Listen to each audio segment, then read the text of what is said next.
Hey guys, Ralph here. Welcome to True Power Trumpet Fitness on this magnificent Monday here in Connecticut. Life's good, campers.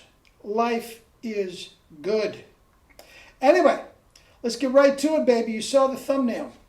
Roger Ingram on Mouthpieces.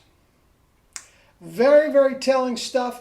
And guys, it is the greatest advertisement ever for the 1SB. Yeah, he's not, you'll see. You'll see. I got a link down below. You'll see what I'm talking about. All right? Anyway, I have played hours ago. Let's see what we got in the tank.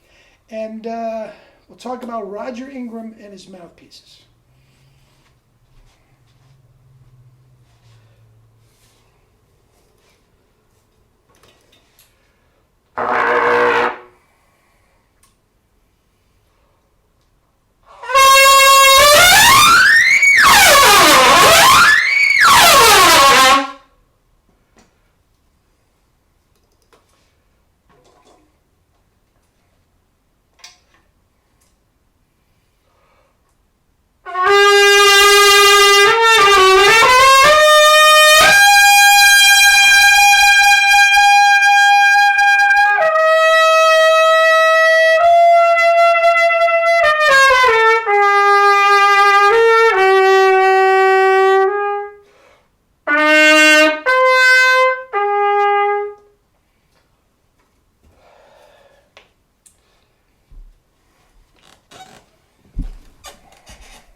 Hellacious. E flats above double C. Guys, just get out of the shower and caress the baby all on one mouthpiece. Guys, stop. Stop. Stop. Everybody watching out there, if you don't have a 1SB, stop. Do yourself a favor. Scrape together the shekels. Take a lesson and get the best chops of your life. Now, I've got a link down below of Roger Ingram talking about his Mouthpiece series. Okay? And he goes on and on and on about how he has to be a one-trick pony, for lack of a better term. He doesn't use that term. But he's got to be all things to all people, whether he wants to do a scream job or a lead job or a commercial job or a jingle for Burger King or anything else. He needs a different mouthpiece for each situation. I told you, the greatest advertisement ever for a 1SB. Now, I want you to keep in mind, this is one of the greatest lead trumpet players in the world. These are some of the greatest chops God has ever created. All right? And he needs a different mouthpiece for every occasion. To get, he uses the word authenticity several times. I don't know what the heck he means by that, but anyway. I'm sure if he wanted to explain it, he could. But guys, the greatest chops in the world need 6 freaking mouthpieces. If you don't have those chops, how many do you need, according to him? 20? Now, I've never played with Roger Ingram. Did I meet him once at Jerry's? I might have.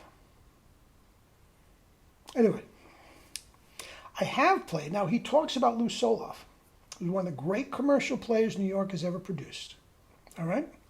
And I have played with him several times on jingles. Now, this was before the 1SB. This was before we even got the tongue going.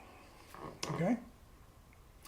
And Lou would show up with these big denim jackets. In the summer, it would be big denim overalls. Each one, the jacket and the overalls, would have several pockets, and he would clink. You could hear him clinking when he walked in the door, because he had at least 20 mouthpieces on his person.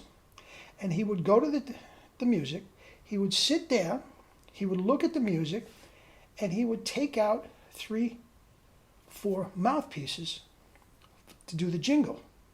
So the point is, guys, Whenever Lou Soloff was doing a jingle, well, when he was with me, he would, if he had a couple measures off, he would switch mouthpieces to do just a low part, a high part, whatever. All right? That, God bless him. God bless him. You know, I think Lynn Nicholson is working too hard. God bless him. Look at the results. Lou Soloff, God bless him. Look at the results. That, to me, is absurd. Absurd. But back to Roger Ingram. 6 mouthpieces to get the job done. Guys, a 1SB, you only need one.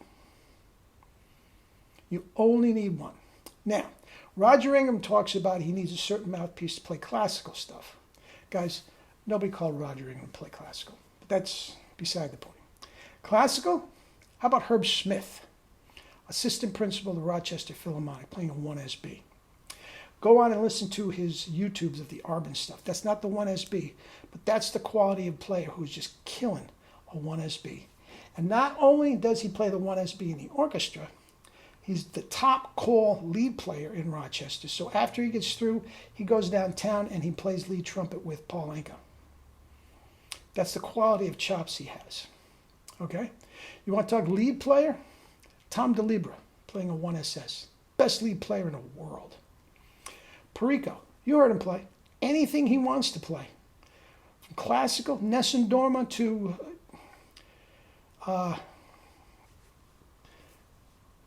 Bill Chase tunes. One mouthpiece.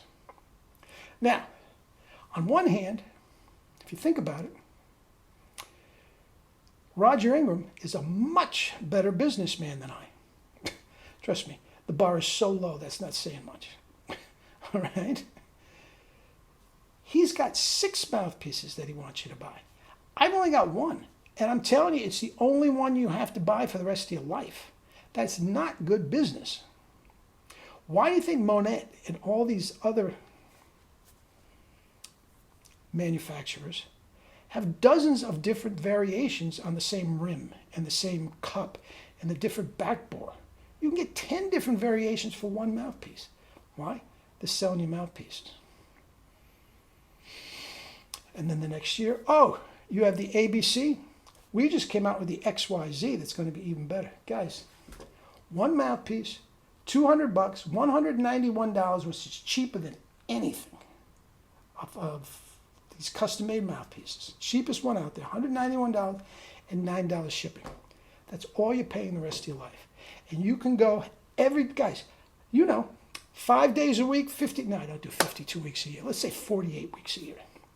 I am going from the highest of the high to the lowest of the low, changing mouthpieces, boom, boom, boom, not even a warm-up in between, changing trumpets, all on one mouthpiece.